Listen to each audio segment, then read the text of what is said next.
السلام علیکم ورحمۃ اللہ وبرکاتہ۔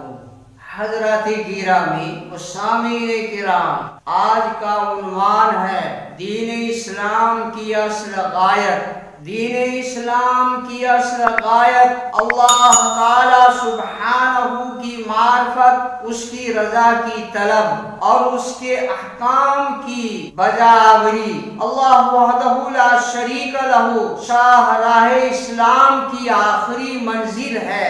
سارے رسول و نبی اسی ایک کی طرف دعوت دیتے رہے۔ حضرت عیسیٰ علیہ السلام نے من انصاری اللہ کا آواز بلند کر کے دنیا کو بتایا کہ میں خدائے واحد کی طرف بلانے والا ہوں۔ سرکار مدینہ رحمت عالم خاتم النبیین صلی اللہ علیہ وسلم نے بھی اپنی منزل کی نشاندہی ان الفاظ میں فرمائی، قل ھذہ سبیلی ادعو الی اللہ علی بصیرۃ۔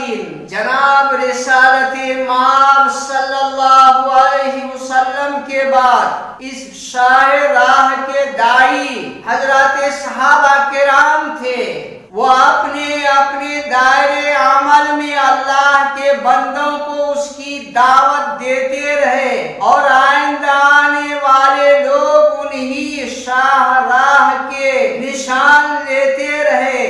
جس طرح خدائے واحد کی طرف بلانا تمام پیغمبروں کا اجتماعی نقطہ تھا، ساری امت کو نئی نبی رحمت صلی اللہ علیہ وسلم کے نقش قدم پر لانا اصحاب رسول صلی اللہ علیہ وسلم کا اجتماعی نقطہ تھا۔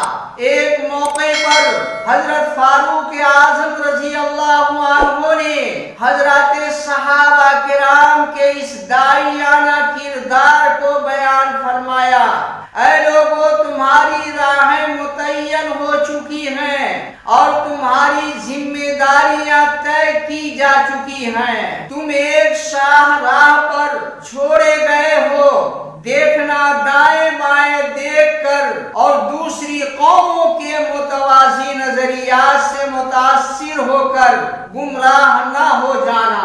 اسلام آنے سے پہلے دنیا اندھیری تھی، ہر طرف ظلم و جور کا دورہ تھا، امن و امان کی کوئی چیز موجود نہیں تھی۔ کبھی رنگ و نسل کے نام پر، کبھی زبان و تہذیب کے عنوان سے اور کبھی وطنیت و قومیت کی آڑ میں انسانیت کو اتنے ٹکڑوں میں بانٹ دیا تھا، ان ٹکڑوں کو باہم اس طرح ٹکرایا گیا تھا اور آج حجاب کی نفرت پھیلا کر باہم ٹکرایا جا رہا ہے تاکہ آدمیت چیخ پڑے اور پورا ملک بدامنی و بے چینی کا شکار ہو کر کے الجھ کر رہ جائے۔